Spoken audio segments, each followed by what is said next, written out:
Prezados alunos, prezadas alunas, disciplina Direito à Seguridade Social, olá, sejam bem-vindos a mais um encontro da nossa disciplina.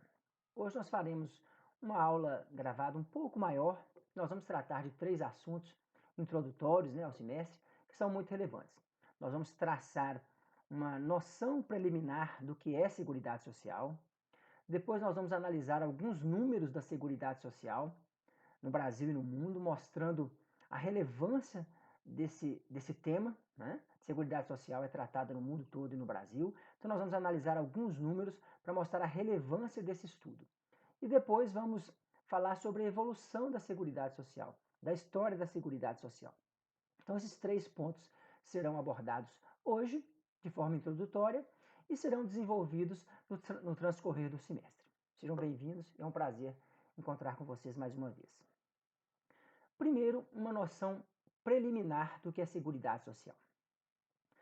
Nos exatos termos do artigo 194 da Constituição, o cabeça, o caput, traz uma noção do que é Seguridade Social. Nós temos escrito lá o seguinte, que Seguridade Social compreende um conjunto integrado de ações de iniciativa dos poderes públicos e da sociedade, destinadas a assegurar os direitos relativos à saúde, à previdência e assistência social. Vou repetir. Artigo 194, caput, cabeça da Constituição Federal. Seguridade Social compreende um conjunto integrado de ações de iniciativa dos poderes públicos e da sociedade destinadas a assegurar os direitos relativos à saúde, à previdência e assistência social. Esse é o artigo 194, caput da Constituição. Ele principia um capítulo, o capítulo que trata da Seguridade Social na Constituição. Artigos 194 a 204. Durante o semestre, nós falaremos de cada um desses artigos que compõem a Seguridade Social no âmbito constitucional. Hoje o que nós queremos é ter apenas uma noção introdutória do que é a Seguridade Social. O artigo 194 será tratado em especial mais na frente. Seguridade Social, na prática, no dia a dia, preliminarmente falando, nada mais é do que um sistema de proteção contra os riscos da vida em sociedade. Nós, sociedade, analisamos os riscos em que vivemos e, através de uma legislação específica, resolvemos tratar, cuidar, proteger nós, cidadãos, nós brasileiros, e em algumas situações até estrangeiros, contra esses riscos sociais. Quando nós ficamos doentes, quando nós ficamos mais velhos, idade avançada, quando há um acidente de trabalho, quando nós nos fragilizamos, por exemplo, no momento de maternidade ou de adoção de uma criança, no momento de aposentadoria especial, de exercer labores especiais, tudo isso envolve um risco da vida em sociedade. Nós criamos um sistema de proteção para combater, para minimizar esses riscos da vida em sociedade. Isto é, de forma bem pragmática, o que é a Seguridade Social, que é tratada na Constituição e num cipoal de normas que nós vamos conhecer, na medida do possível, no transcorrer do semestre. Então, Seguridade Social é um sistema de proteção contra os riscos da vida em sociedade. Se você adoece, o sistema vai te conceder um auxílio-doença, se a sua incapacidade for temporária, for parcial. Mas se a sua incapacidade for permanente, total, o sistema vai te proteger através de um benefício específico, que nós sabemos que é a aposentadoria, agora por incapacidade permanente. Não existe mais a aposentadoria por invalidez. O nome mudou para aposentadoria por incapacidade permanente, nos termos da reforma da Previdência, a emenda constitucional 103 de 2019. Então, nesse primeiro ponto da aula, é termos uma noção do que é Seguridade Social. Esse sistema de proteção que nós, sociedade, criamos. Criamos como? Através das normas que tratam de Seguridade Social. Esse conjunto de normas nos protegerá dos riscos da vida em sociedade. Mais na frente, nós teremos definições mais técnicas do que é Seguridade Social. Hoje, no início, preliminarmente, nós estamos tendo uma noção bem pragmática do que é Seguridade Social. Seguridade Social é mesmo muito importante. Mas não adianta falar simplesmente isso. É importante provar através de números. todo início de ano, é lançada uma lei orçamentária pelo Poder Público Federal. Todo ano, no mês de janeiro, bem no início do ano, o Poder Público Federal lança uma lei mostrando a previsão de receitas e as previsões de despesa para aquele ano específico. Se vocês acompanharem essa aula através dos slides que eu encaminhei para vocês, não se esqueçam, os slides são muito importantes. Eu colacionei mais uma vez nas aulas. Então é bom acompanhar todas as nossas aulas pelo prisma dos PowerPoint que eu encaminhei para vocês. Aquele PowerPoint que resume todas as aulas do semestre. Lá nós temos a cópia dessa lei. Eu trago a lei desde 2015. E em 2020 ela já foi publicada. Ela foi publicada no dia 17 de janeiro de 2020. É a Lei 13.978. E lá estão as receitas e despesas da União. As despesas da União, que equivalem às receitas, óbvio, né? Quem estuda contabilidade sabe disso. Então, as despesas da União para 2020 são da ordem de cerca de 3 trilhões e 500 bilhões de reais. Está lá nessa lei, 13.978, de 17 de janeiro de 2020. 3 trilhões e mais de 500 bilhões de reais. Desse orçamento de despesas, para vocês terem noção, Seguridade Social corresponde a 1 trilhão 189 bilhões 674 milhões 499 mil 357 reais. Ou seja, Seguridade Social no orçamento da União corresponde a 1/3 das despesas. Então, as despesas que a União prevê para 2020, 1/3 delas envolve Seguridade Social, saúde, previdência e assistência social. É muita coisa, é muita coisa. E como nós estamos em um ano de pandemia, esses investimentos, né, não são gastos, esses investimentos na Seguridade Social serão muito superiores a isso, e eu vou explicar daqui a pouco quando falar de saúde, previdência e assistência. Então, de início, olha a relevância do estudo da Seguridade Social, que envolve apenas saúde, previdência e assistência. O sistema de Seguridade Social só cobre riscos nesses 3 âmbitos, nos âmbitos da saúde, da previdência e da assistência social. 1 trilhão 189 bilhões de previsão para 2020. Vamos falar um pouquinho sobre esse orçamento, como é que ele é separado direitinho, para entendermos como é que funciona a Seguridade Social no Brasil. Saúde, assistência e previdência. Para 2020, estava previsto um investimento só na esfera federal. Os estados e municípios fazem seus próprios investimentos. Na esfera federal, os investimentos em saúde seriam da ordem de 125,6 bilhões em 2020. Isso com certeza será muito mais em função da pandemia. Né? Muito, muito mais. Esse orçamento inicial de 125 bilhões passará de 250 em função da pandemia. 250 bilhões de reais. Na assistência, nós tínhamos uma previsão em 2020 de 94,8 bilhões. Mas nós sabemos que isso também vai aumentar muito em função da pandemia. Né? Só aqueles pagamentos de R$600 que o governo federal está lá fazendo, né, passarão de 200 bilhões esse ano. Então, a Seguridade Social está cada vez mostrando mais a sua relevância em função da pandemia que estamos vivenciando em 2020. Na Previdência Social, só no regime geral, não estou falando dos regimes próprios de previdência, mas na frente nós vamos falar sobre regimes de previdência, regimes próprios e o regime geral.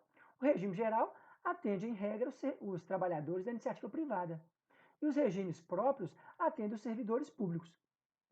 O regime geral também atende o servidor público quando o servidor público não tem regime próprio. Mas vocês terem noção, só o regime geral, o RGPS, o Regime Geral de Previdência Social, tem um orçamento previsto para 2020 da ordem de 682 bilhões e 900 milhões de reais. É muita, mas é muita coisa mesmo. Então, por isso, a relevância de estudarmos o direito da Seguridade Social. Mais alguns dados importantes, mais alguns números importantes da Seguridade Social para entendermos a sua relevância. No Brasil, em regra, as mulheres recebem 55% dos benefícios. Óbvio, os homens recebem 45%. Mas isso em regra, porque na esfera rural, as mulheres chegam a receber próximo de 70% dos benefícios. Os homens falecem mais na esfera rural, antes das mulheres. Então, os benefícios, as aposentadorias rurais e as pensões rurais são pagos às mulheres em 70% dos casos dos benefícios. Um número importante. Os benefícios rurais, sejam aposentadorias rurais ou pensões rurais, correspondem a um salário mínimo na maioria dos casos. 99,5% dos benefícios previdenciários que são pagos na esfera rural correspondem a um salário mínimo.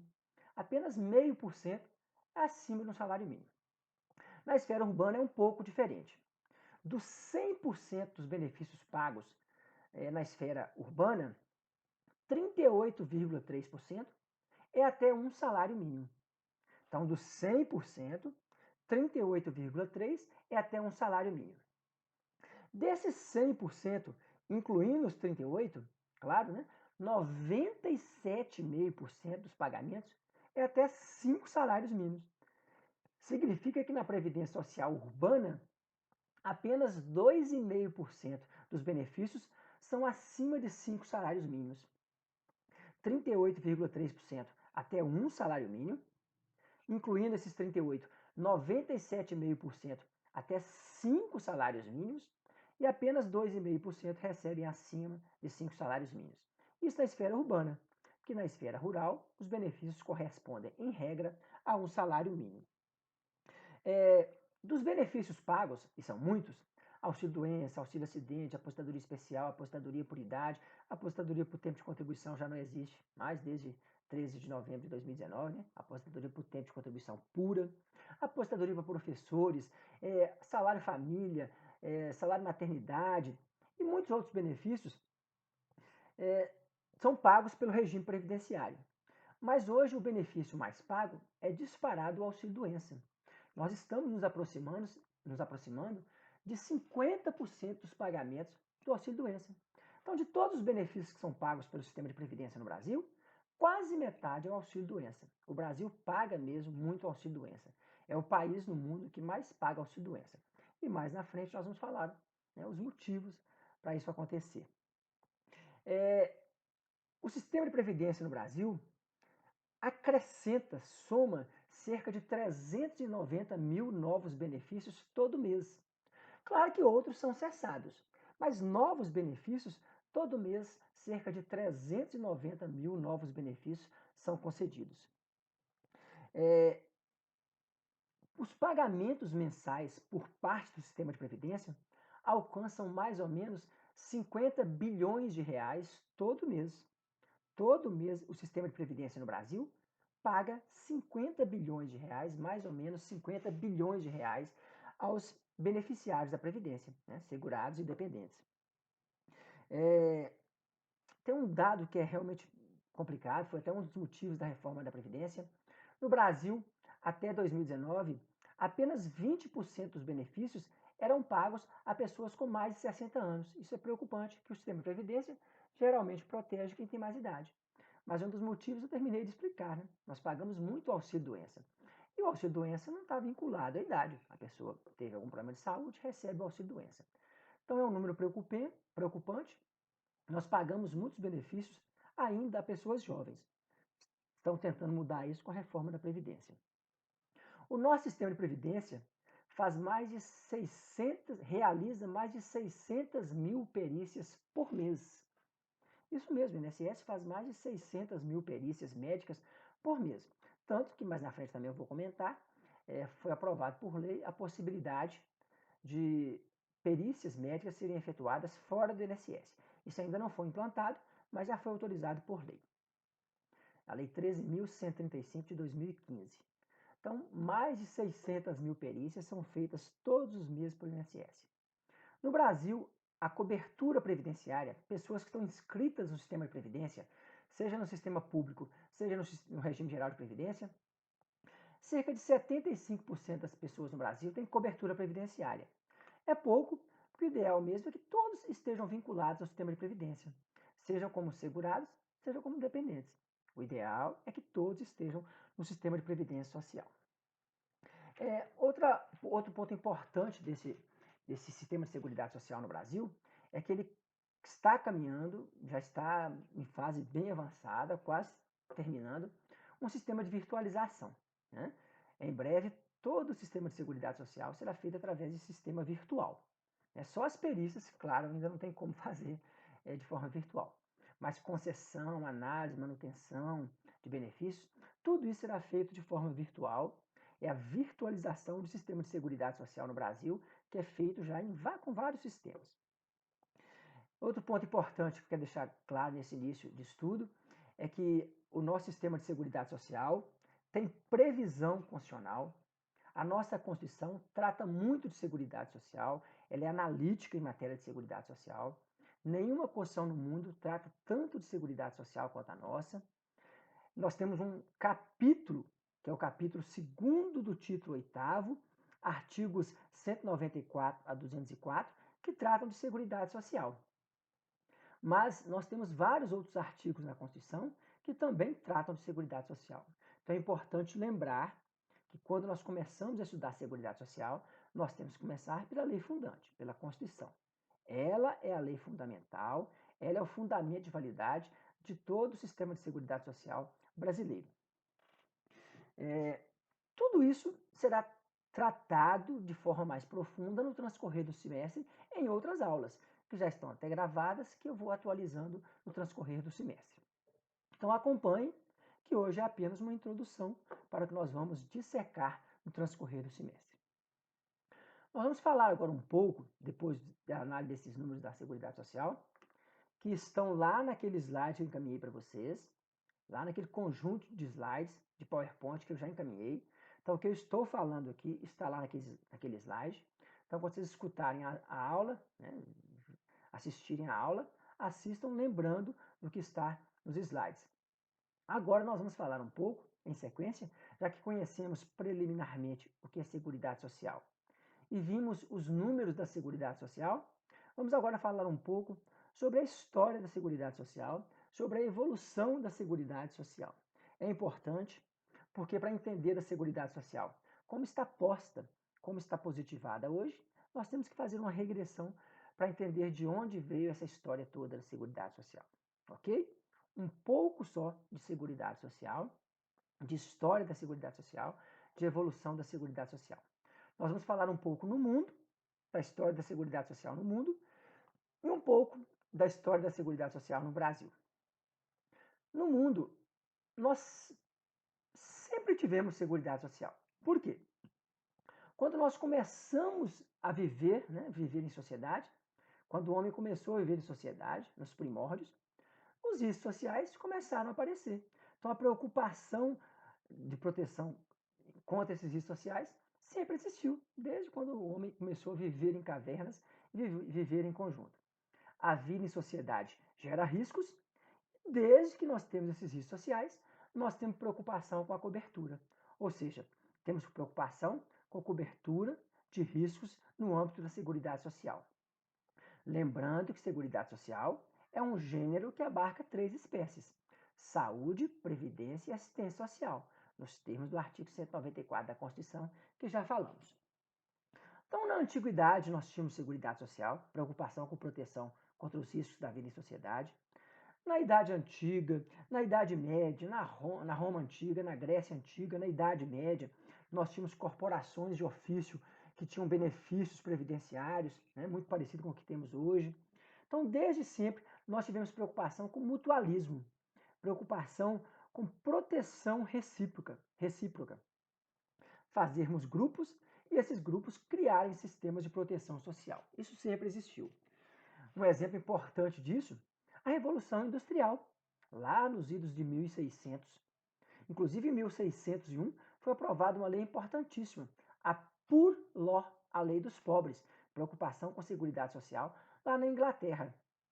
A Revolução Industrial, com aquele choque, né, entre a força do capital e o trabalho humano, o respeito aos direitos fundamentais, aos direitos humanos, e do outro lado, a preocupação com os ganhos do capitalismo, esse choque cultural foi um germe importante para o crescimento da Seguridade Social. Revolução Industrial choque na sociedade, né? Riscos sociais pululando, acontecendo. Então a Seguridade Social se desenvolveu bem no período da Revolução Industrial. Eu coloquei lá naquele slide uma menção aos Estados Unidos e ao New Deal, para lembrar vocês que mesmo em estados liberais, como os Estados Unidos, por exemplo, a Seguridade Social se faz presente. Claro que com menor intensidade, mas ainda assim se faz presente. E todas as vezes que a sociedade aumenta os seus riscos sociais, a Seguridade Social também aumenta. O exemplo dos Estados Unidos é lá o período New Deal, lá na década de 30, após a Grande Depressão, que o presidente Franklin Delano Roosevelt criou um sistema, o New Deal, um sistema de proteção social, de seguridade social para combater os efeitos da Grande Depressão, que lá nos Estados Unidos foram muito fortes, e no resto do mundo todo. Então, mesmo em estados liberais, quando necessário se faz, a Seguridade Social se impõe. Exemplo, o New Deal, lá em 1935, nos Estados Unidos. Um outro exemplo de evolução da Seguridade Social, um marco importante para a evolução da Seguridade Social, aconteceu na Alemanha em 1883. Ficou conhecido como o Marco Alemão. 1883, na Alemanha. O então chanceler, o então primeiro-ministro Otto von Bismarck criou um sistema de seguridade social focado na previdência social muito importante, que até hoje é modelo para muitos sistemas de previdência no mundo todo, inclusive aqui no Brasil. Nós adotamos esse pensamento bismarckiano do chanceler Otto von Bismarck da Alemanha, nós adotamos aqui no Brasil. A preocupação com uma previdência contributiva. Né? Nós temos que contribuir para ter direitos aos benefícios previdenciários. Esse pensamento surgiu especialmente, tecnicamente, cientificamente, lá na Alemanha, em 1883, com o chanceler Otto von Bismarck, um marco importante para a Seguridade Social no mundo. Tivemos também o período constitucional, o período constitucionalista da Seguridade Social. Todas as constituições do mundo falam um pouco de Seguridade Social, com exceção da americana, que tem apenas 7 artigos e não tratou disso. Mas tem duas constituições que são importantes para a história da Seguridade Social. A Constituição Mexicana de 1917 e a Constituição Alemã de Weimar de 1919, após o fim da Primeira Guerra Mundial. Essas duas constituições são importantes para a história, para a evolução da Seguridade Social, porque elas foram as primeiras a tratar especificamente de Seguridade Social. Elas se preocuparam em, lá no seu texto, colocar especialmente um trato específico para a Seguridade Social. De lá para cá, muitas constituições fizeram isso, inclusive as brasileiras. Então, as constituições de 1917 no México e 1919 na Alemanha trataram especialmente a Seguridade Social. Por isso, fazem parte da evolução da história da Seguridade Social.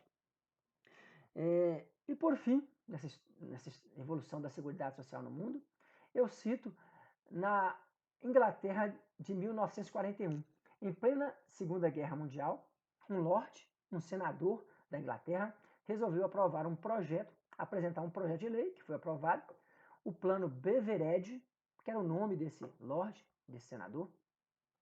Ele conseguiu aprovar, em plena Segunda Guerra Mundial, um sistema de assistência social, abrangendo todos os ingleses, que ainda serve de modelo para os nossos sistemas de seguridade social no mundo.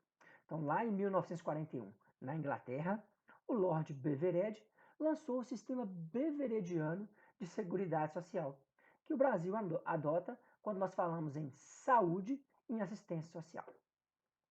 Rapidamente, um estudo sobre a evolução da seguridade social no mundo. Esse estudo está lá nos slides que eu mencionei no transcorrer da aula. No Brasil, nós também temos alguns marcos importantes da Seguridade Social que merecem ser destacados. As nossas 7 ou 8 constituições, né, alguns falam 8 constituições por causa da emenda número 1 de 69, mas tecnicamente, as nossas 7 constituições, todas elas falaram um pouco de Seguridade Social. Então, agora falando da história da Seguridade Social no Brasil, da evolução da Seguridade Social no Brasil, primeiro vamos mencionar as 7 constituições. Todas elas falaram um pouquinho sobre Seguridade Social, com exceção de 34 e a de 88, que falaram muito. Então, em 1824, quando nós aprovamos a Constituição do Império do Brasil, a nossa primeira Constituição, lá em 25 de março de 1824, nós temos um artigo que fala dos socorros públicos, uma preocupação com assistência social. Então, mesmo que pouquinho, né, uma pequena menção, a Constituição de 1824 mencionou assistência social, que é um dos elementos que compõem a Seguridade Social. Em 1891, no dia 24 de fevereiro de 1891, foi aprovada a nossa segunda Constituição. Ela também trata um pouco de Seguridade Social, menciona a Previdência. Então, a nossa segunda Constituição, a primeira Constituição republicana, também menciona um pouco sobre Seguridade Social, com um foco maior em Previdência. As Constituições de 1934 e 1937 surgiram após a Revolução de 30. Elas nasceram no momento de exercício do poder pelo Getúlio Vargas. A Constituição de 34 fala muito de Seguridade Social. Muitos direitos sociais foram lançados no texto constitucional. Entre os vários direitos sociais estão direitos inerentes à Seguridade Social. Tratou muito de Seguridade Social. O Getúlio Vargas assumiu falando que era pai dos pobres, pai dos trabalhadores, e lançou lá na Constituição vários direitos relativos à Seguridade Social, inclusive com previsão de benefícios específicos, preocupação com o custeio do sistema, né? A participação dos entes federativos no custeio. Tudo isso está na Constituição de 34.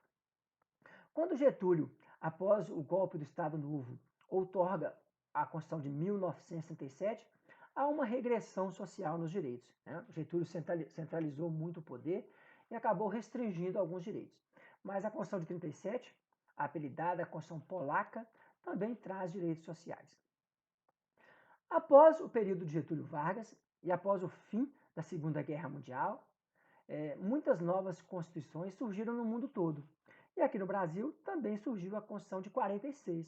Essa Constituição traz ótimos direitos sociais, e entre eles, direitos da Seguridade Social. Uma Constituição muito democrática, ainda hoje reconhecida como uma Constituição muito democrática, e tratou também de Seguridade Social. Em 67, após o regime militar ou o golpe militar, vocês decidem como querem se expressar, nós tivemos em 64, a partir de 31 de março de 64, o exercício do poder no Brasil pelos militares. Então, eles aprovaram em 67 uma nova Constituição, que foi emendada em 1969. Essa nova Constituição acabou repetindo, em grande parte, a Constituição de 46. Mas os direitos sociais que estavam ali acabaram sendo vilipendiados, desrespeitados, né? Principalmente em função dos atos institucionais que foram editados, 17 atos institucionais que foram editados, o mais gravoso deles, o ato institucional número 5, né, de dezembro de 68. Então a Constituição ficou meio apartada, meio separada. Nós acabamos esquecendo um pouco a Constituição e os direitos da Seguridade Social. Apesar de estarem lá na Constituição de 67/69, eles foram um pouco esquecidos. Depois de 20 anos dos governos militares, né, nos 5 mandatos dos presidentes militares, nós tivemos uma nova redemocratização no Brasil, que começou em 85. O último presidente militar foi o João Batista Figueiredo, e nós começamos uma reabertura democrática, né? A nova república. Com a nova república, após a nova república, nós promulgamos uma nova Constituição, no dia 5 de outubro de 1988. Essa nova Constituição, que nós vamos estudar no transcorrer do semestre, em matéria de Seguridade Social, ela foi analítica, ela foi dirigente, ela tratou muito. Nenhuma Constituição no mundo fala tanto de Seguridade Social quanto a nossa de 88. Então nós aprendemos uma lição, resolvemos constitucionalizar os nossos direitos sociais e, entre eles, os direitos da Seguridade Social, especialmente nos artigos 194 a 204, no capítulo da Seguridade Social, além de outros que nós vamos tratar no transcorrer do semestre. Isso no âmbito constitucional. No aspecto infraconstitucional, eu vou citar algumas leis e alguns marcos históricos rapidamente para terminar essa parte do estudo evolutivo da Seguridade Social. É importante destacar, no Brasil, a evolução da Seguridade Social, né? A história da Seguridade Social, é importante destacar algumas coisas. Por exemplo, em 1543, logo após, né, o aporte no Brasil dos portugueses, nós tivemos a criação de santas casas. Essas santas casas prestavam assistência social no âmbito especialmente da saúde, mas é bom lembrar que saúde e assistência fazem parte da Seguridade Social. Então, logo após o nosso pseudo-descobrimento, né, quando os portugueses aqui chegaram, nós já tivemos preocupação com a Seguridade Social através das Santas Casas de Misericórdia em 1543. Quase 300 anos depois, nós tivemos a criação do Mongeral, que é um sistema de proteção para os servidores públicos, mas que vai servir de modelo mais na frente para as outras categorias profissionais. Isso em 1835, a criação do Mongeral. Em 1923, mais especificamente, no dia 24 de janeiro de 1923, nós aprovamos no Brasil uma norma muito importante, que ficou conhecida como Lei Eloy Chaves, que foi o deputado que apresentou o projeto. Essa lei Eloy Chaves, a lei propriamente dita, não foi aprovada, mas ela foi convertida num decreto, o decreto 4.682, de 24 de janeiro de 1923. Esta lei criou um sistema de previdência para, naquele tempo, os trabalhadores do sistema ferroviário. Esse modelo que foi aplicado aos trabalhadores ferroviários vai mais na frente servir como modelo para todas as outras categorias profissionais. Por isso que essa lei Eloy Chaves é muito importante. Ela é conhecida como o marco da Previdência Social no Brasil, o marco inicial, não da Seguridade, da Previdência. Ela traz normas que nós utilizamos até hoje. Então, no dia 24 de janeiro de 1923, nós temos o decreto 4.682, que lança um sistema previdenciário muito próximo do que nós temos hoje. Inclusive, né, o dia 24 de janeiro é tido como o dia do aposentado, em função dessa lei que foi aprovada no dia 24, essa lei, que na verdade é um decreto, a Lei Eloy Chaves, que foi aprovada no dia 24 de janeiro de 1923. Depois da Revolução de 30 de Getúlio Vargas, nós tivemos a criação no Brasil dos IAPs, dos Institutos de Aposentadoria e Pensão. Tudo isso está lá nos slides que eu mencionei para vocês, só relembrando. Esses institutos de aposentadoria e pensão, na verdade, o Getúlio pegou o decreto 4.682, apelidada Lei Eloy Chaves, o Getúlio pegou as normas que estavam lá na Lei Eloy Chaves e levou para outras categorias profissionais. Antes, eram só para os ferroviários, né? A nata do serviço público naquele tempo. Então, ele pegou essas normas que só abrangiam os ferroviários e levou para os bancários, para os industriários, para os comerciários. Então, nós criamos institutos de aposentadoria e pensão para outras várias categorias profissionais.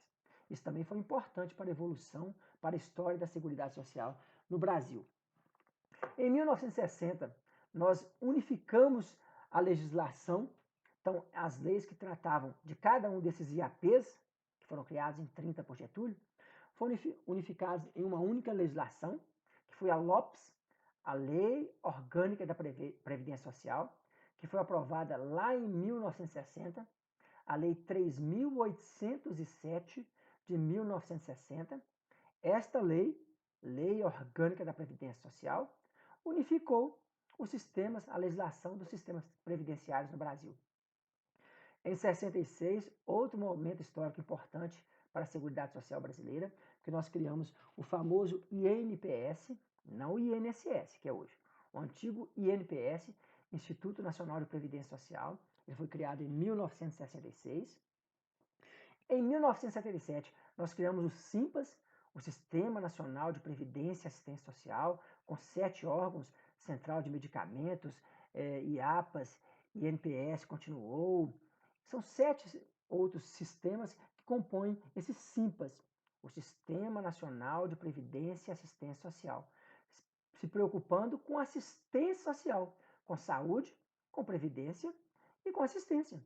nós temos instituições que tratam de assistência, instituições que tratam de saúde, instituições que tratam de previdência. Tudo no âmbito do SIMPAS, que foi criado em 1977. Em 1984, nós temos uma outra unificação legislativa no âmbito da Seguridade Social. Nós criamos a consolidação das leis da Previdência Social, isso em 1984, isso é muito importante também. Logo em seguida, em 1988, nós temos a promulgação da atual Constituição, que nós já mencionamos, trata muito de Seguridade Social. Em 1990, nós temos a criação do atual INSS. INSS significa Instituto Nacional do Seguro Social.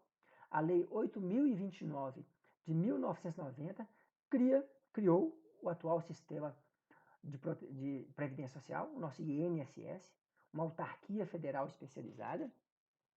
Em 1991, são criadas as duas leis importantíssimas em matéria de Seguridade Social no Brasil, as leis 8.212 e 8.213, o plano de custeio e o plano de benefícios, respectivamente, são leis importantíssimas que ainda estão em vigor aqui no Brasil, são leis que nós vamos estudar muito, leis 8.212 e 8.213, ambas de 91, importantíssimas para a Seguridade Social, principalmente para a Previdência.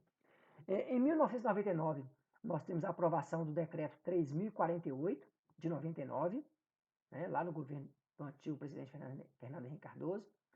Esse decreto 3.048, ele explicita essas duas leis, as leis 8.212 e 8.213. É importantíssimo o decreto. Quem quer estudar direito previdenciário tem que conhecer esse decreto a fundo, o decreto 3.048 de 99.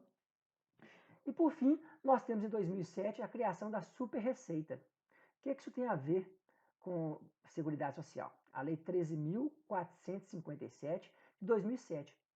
Ela unificou toda a arrecadação federal no âmbito da Receita Federal, da Secretaria da Receita Federal, a famosa Super-Receita. Então, as contribuições para a Seguridade Social, que antes eram administradas pelo INSS, passaram, a partir de 2007, a serem administradas também pela Receita Federal do Brasil, lá na Secretaria de Contribuições para a Seguridade Social. Então, já falei muito, são 37 minutos, a intenção era falar no máximo 40. Então, nós apresentamos boa parte do conteúdo que trataremos durante o semestre, né, no transcorrer das aulas. Continuem lendo o material que encaminhei para vocês e foi um prazer encontrar com vocês. Mais à frente, teremos aulas que vão esmiuçar, tratar em detalhes, de forma mais analítica, o que hoje tratamos de forma mais sintética. Muito obrigado e até o próximo encontro.